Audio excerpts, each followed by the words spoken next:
The views expressed on the Nova Society are those of the panelists and guests and do not necessarily reflect the views or opinions of the Phoenix Research Institute or any institution which any panel member is associated. Welcome back to the Nova Society, the space where dialogue deepens understanding and civic responsibility comes to life. I'm Dr. Mark Bound, joined by our regular panel, Dr. Scott Gershwer and Dr. Brooklyn Ann Weldon. Together, we'll unpack the stories that matter most, exploring the headlines, the history, and the big ideas shaping today's conversations. Let's dive in and hear what the panel has for us today. Today, we have a question from Randy, who writes to us from Sacramento, California. And Randy writes, well, that didn't take long. The peace framework already looks on the verge of collapse. Iran and the United States are still exchanging fire. Commercial shipping is under attack in the Strait of Hormuz, and Iran has launched strikes against Bahrain. Israel does appear to be pulling back in Lebanon, but I don't see how that's sustainable in the long term. So, where do we go from here? Dr. Scott continues to argue that a two-state solution is the only viable path forward. But with multiple fronts still active, it's hard to imagine any diplomatic track gaining traction.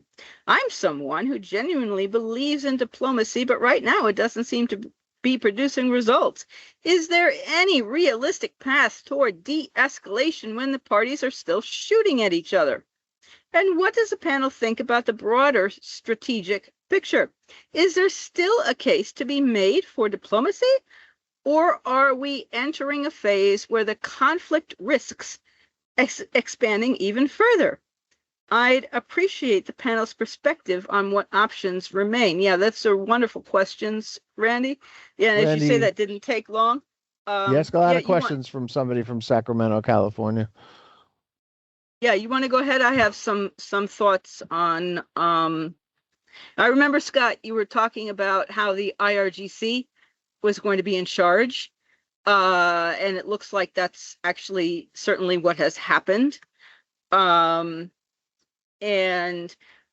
the latest, as I understand it, there is a the IRGC has mapped out a path of where ships are allowed to go in the strait.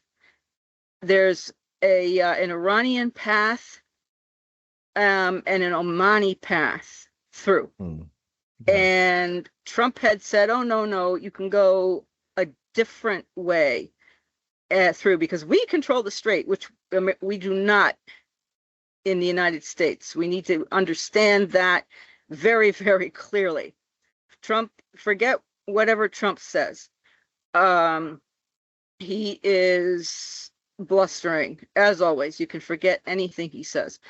Iran is right there on the one side, and Oman is right there on the other side, and we are not anywhere close. So in Iran, so the ship apparently went through the strait on an American path, as I understand it. And Iran basically said, that's not the way we told you to go.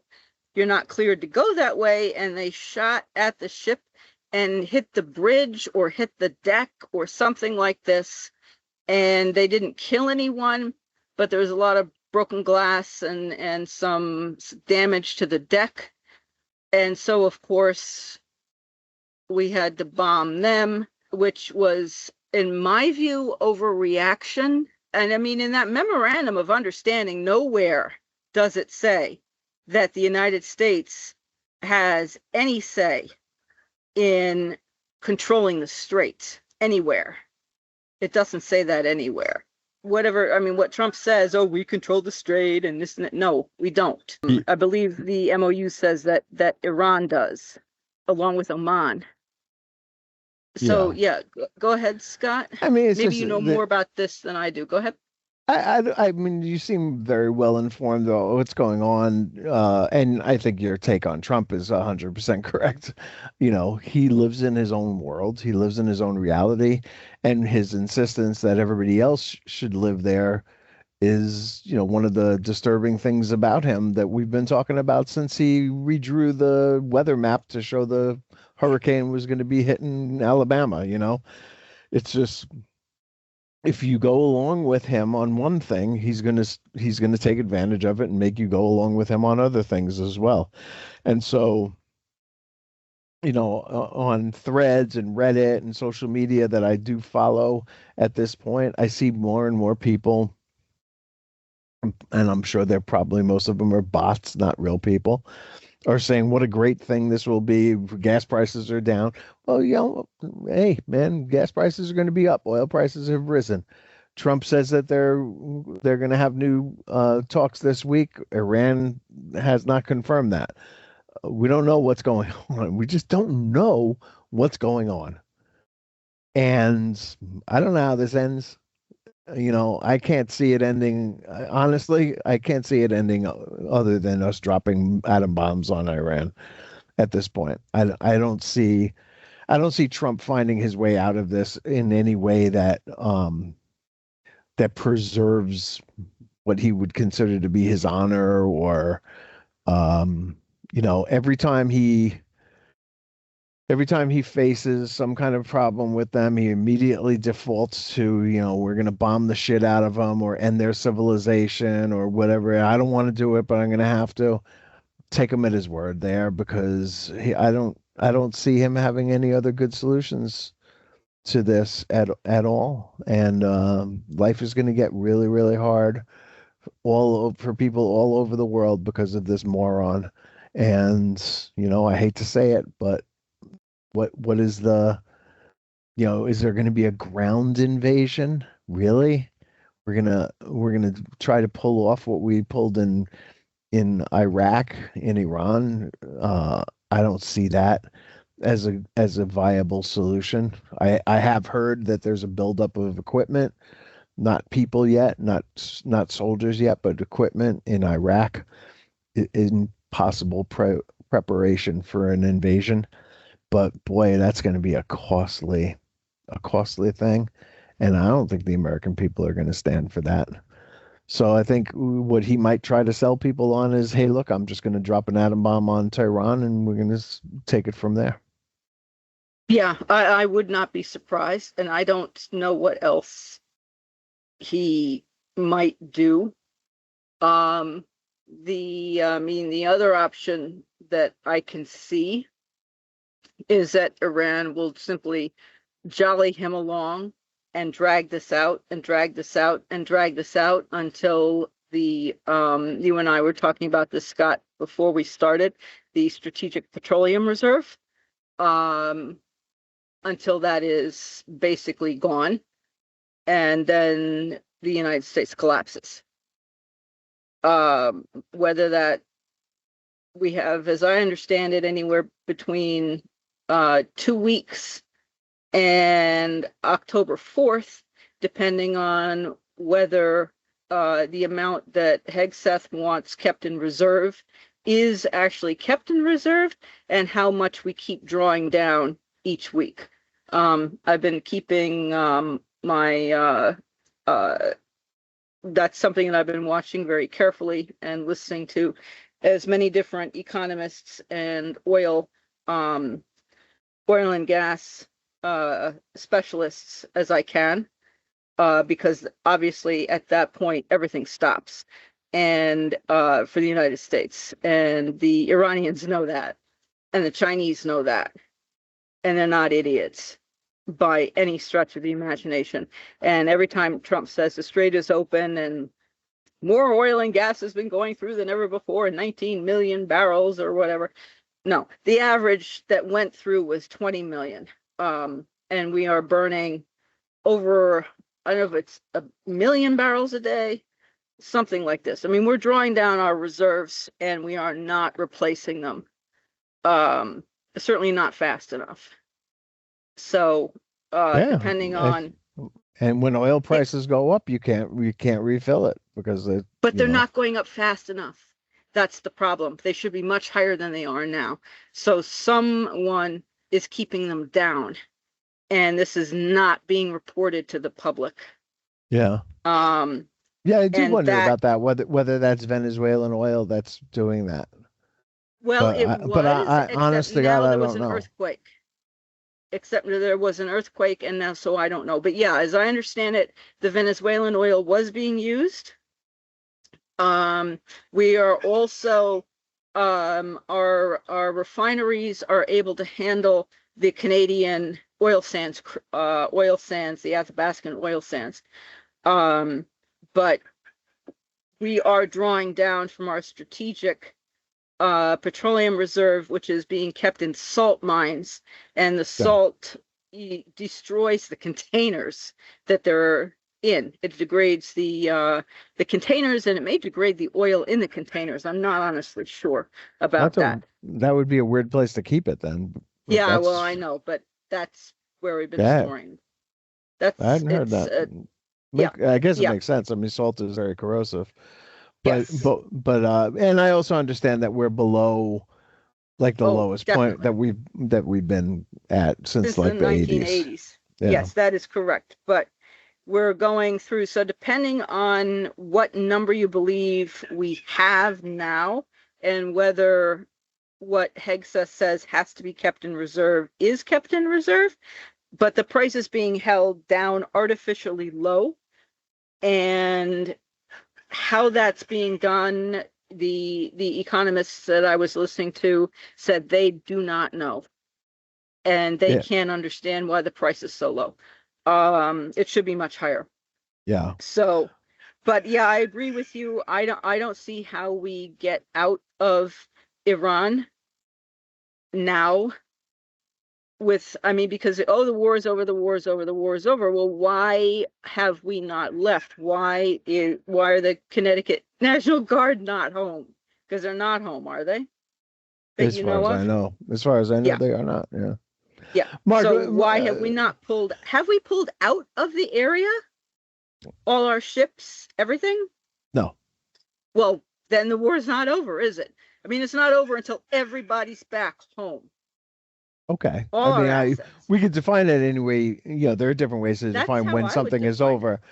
But and look, it was a 60-day pause, right? It wasn't it wasn't like a long-term like permanent peace or anything like that. Uh Again, if people like me keep saying, "Hey, Trump surrenders," and if that word gets back to Trump that he's heard that he's surrendering, he may lose his delusions a little bit and decide to do something about it. That would be the worst case scenario in my opinion. Although I'm not going to stop telling the truth as I say it. What do you think, Mark? What do I think? I think diplomacy is the best way. Of course, I'm always big on diplomacy, but you've got to send the right people to engage in diplomacy, and we are not doing that.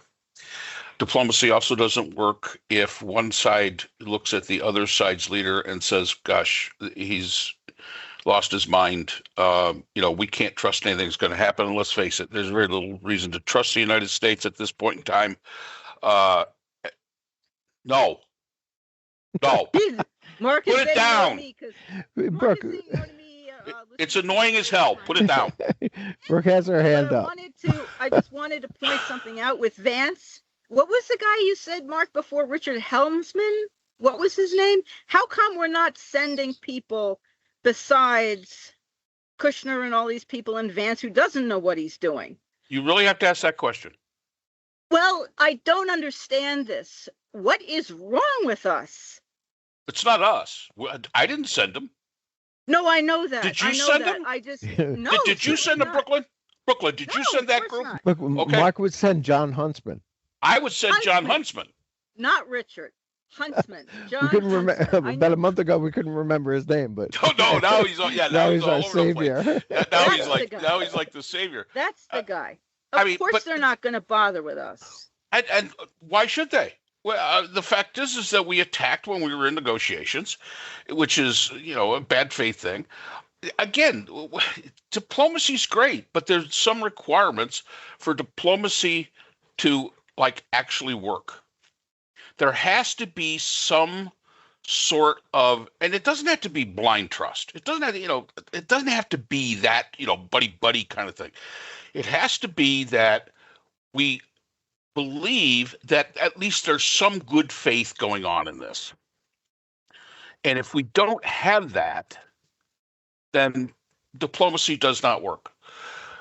We don't have that.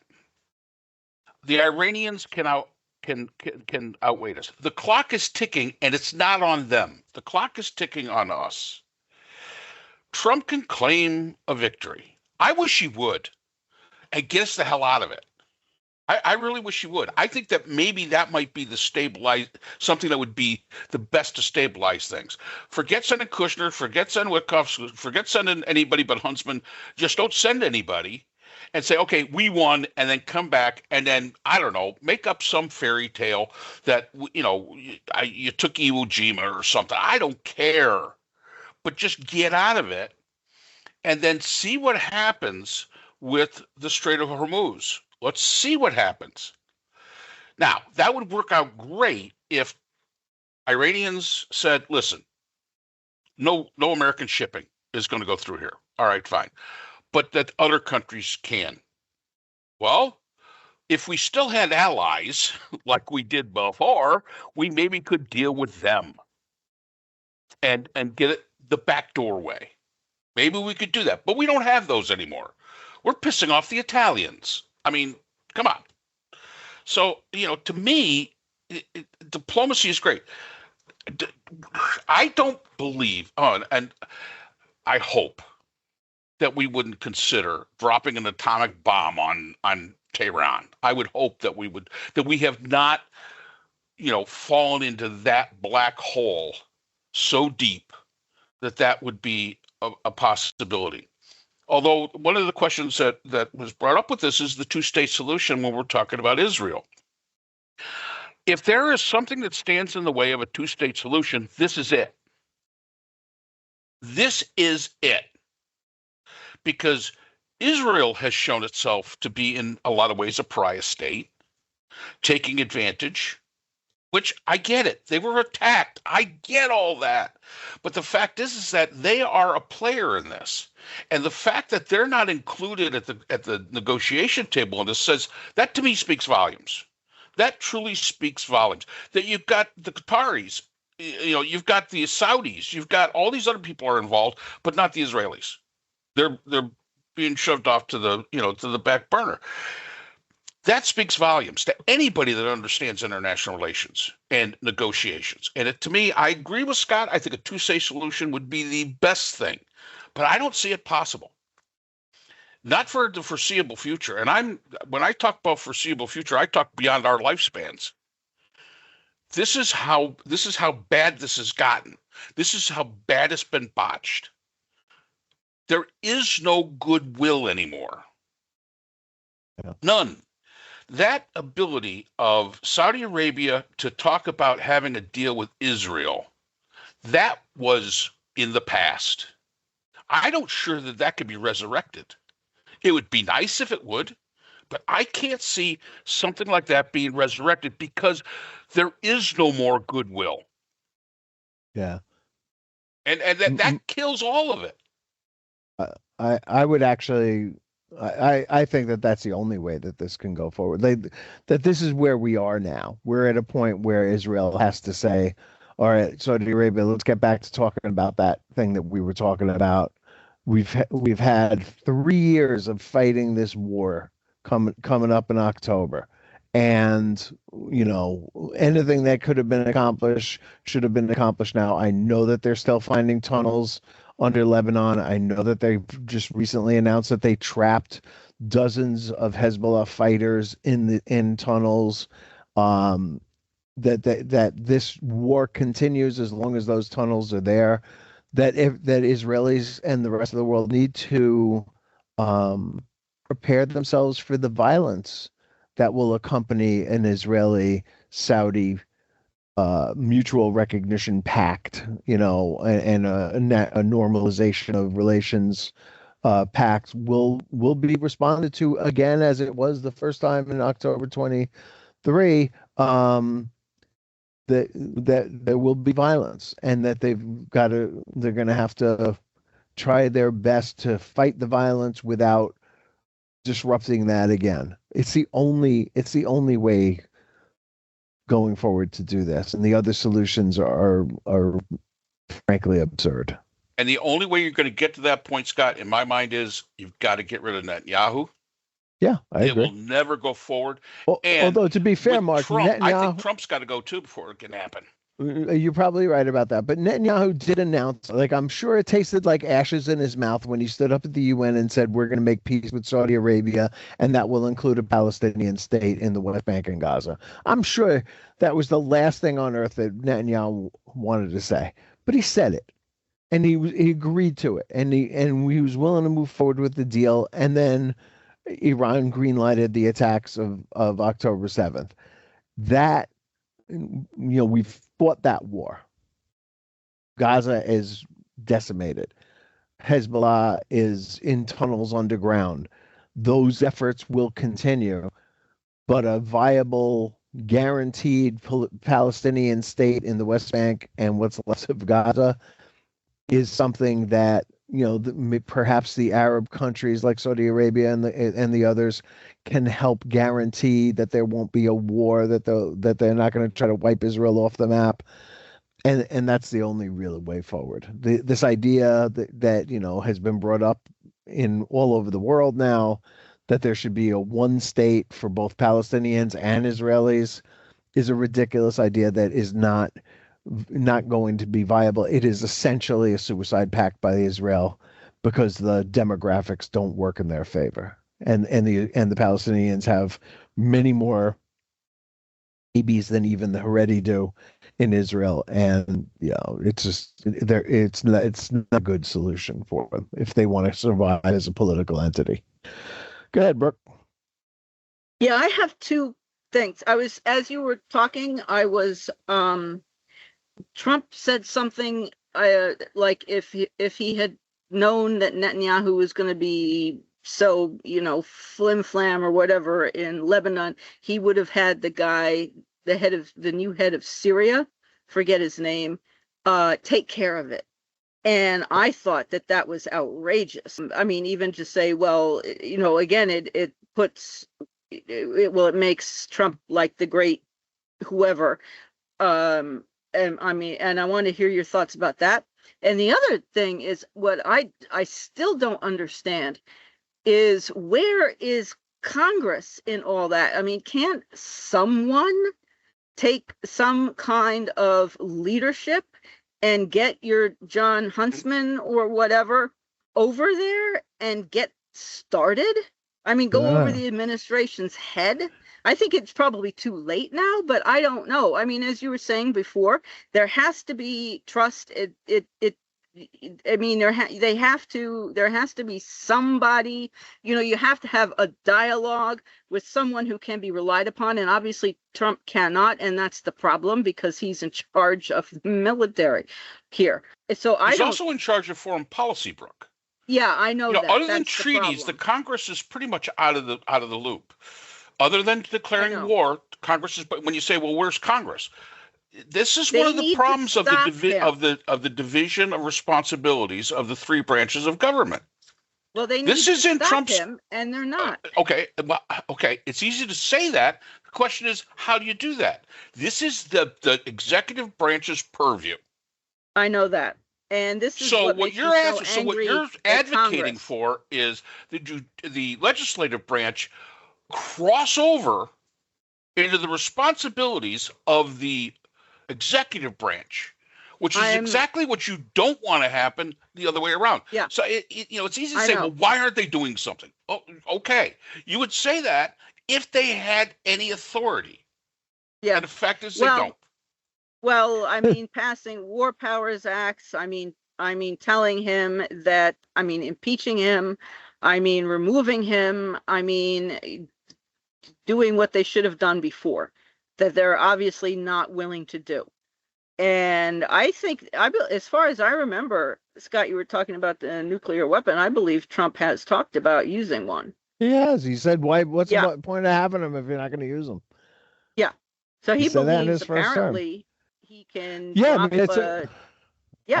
I'm with Mark on this, that it's almost unthinkable, but it's only almost unthinkable at this point that would be what he would resort to.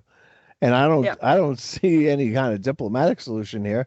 I mean, Jake No, Sullivan not was on anymore. with Fareed Zakaria yesterday on Sunday morning, and he talked about the fact that it took them 3 years to get that JCPOA deal done. 3 years, and there's a lot of backsliding and things that they agree on all of a sudden are not agreed on, and there's all these games that diplomats play. There's no diplomats that we don't have 60-day diplomacy. It just doesn't exist. No. These things take time to hash out, and there's no time to hash this out. We don't have the time. And the fact that Trump is talking about al-Sharaa and Syria taking over for Israel in Lebanon is just a man flailing without a fucking clue. And that's all. And that's all it is. Is just like, dude, really? Are you serious? No. Even John Huntsman couldn't fix this at this point in time. No, I Superman. understand that. Superman, John Huntsman. Huntsman. What John Huntsman is doing. Like John Huntsman. I hope he's like somewhere in some Caribbean island enjoying himself and not dealing with any of this stuff. I mean, Well, he should have been president. We have diplomats. Yeah. And as Scott has pointed out numerous times, even beyond John Huntsman, there are Republican diplomats. Yeah. I mean, this would be like sending Lindsey Graham, who has been a hawk about Iran since the time he got into office, saying, "Hey, I want you to go over and make peace with those guys. Oh, and take John Bolton with you because he's gonna help you a lot." I mean, come on. No, it's and my concern is that that Iran can outweigh us, and they know exactly what they know exactly what they're doing. The clock is running. We don't know anything. Is running on us. Yeah, exactly. Maybe we have time to clone James Baker. Get him out there. Yeah. Oh God, no, not Henry Kissinger. No, not him. No, Kissinger. Oh, yeah. Or Henry Stimson. Yeah. Yeah. I mean, come on. Right now, we could send in Homer Simpson. We'd be better off. Yes, it's true. No, it is a sad fact. I'm very concerned about the SPR and the fact that gas is too low in cost and that no one is talking about this, and that Trump keeps repeating and recycling the same thing that he's been doing. I think that the Iranians have their plans set, and they're going to continue to do this. I'm going to guess that gas prices are this week are over $4 again. So I would. It was like $3.79, I think, the other day, but it'll tick up again this week because of all this stuff that's going on. I don't know what it is down there in South Carolina. And the American people are no different than Trump. We don't see past 5 minutes. We don't ask the questions because, the gas prices now down here in South Carolina, we're talking about $3.29. No, cheap compared came to down Connecticut. A lot. Came down quite a bit. Nobody's going to ask any questions as to why that's that. All we care about is 5 minutes when I paid at the pump. We don't say, "Hey, wait a minute, what has changed to make this come down?" And now Trump will say it's his deal, and the Republicans will say, "Well, it's all the deals going on. That's what's doing it." But that's, again, the war isn't over. Everybody's still shooting at each other. So it really shouldn't make a difference. There's got to be some force that, again, nobody knows about that is causing those prices to come down. And it really is only hurting us at this point in time because the clock is ticking, and the clock is ticking on the United States. The clock is not ticking on Iran. We will run out. It's sort of like the idea of the Russians whenever they fight a war. We have more people than you have bullets, and we'll just keep throwing them at you. Well, guess what? The Iranians have more time than we have oil. Yeah. And look at things in a much broader time frame, as you point out, than we do. You know who I would love to hear from on this? Is for John Huntsman. No, Dustin Berner, Dr. Berner. Is he? We got to give him a call and see if we can get him. I could get him, I think. Yeah. Yeah, because I don't think there was a bigger fan of Iran than he was. Well, he's also a fan of Nixon, so I mean, come on, what the heck? I would love to hear his perspective on all this. We should try to get that done. I'll see what I can do. I will see what I can do. All right, I think we beat that one to death. Wait, what does the panel think about? I wrote a strategic picture. I think it's a mess. Is there still a case to be made for diplomacy, dangling by a thread, or are we entering a phase where conflict risk is expanding further? Yeah, well, I think I addressed that. We I think handled it's. all that. I'm not making the prediction because it's again, it's almost unthinkable.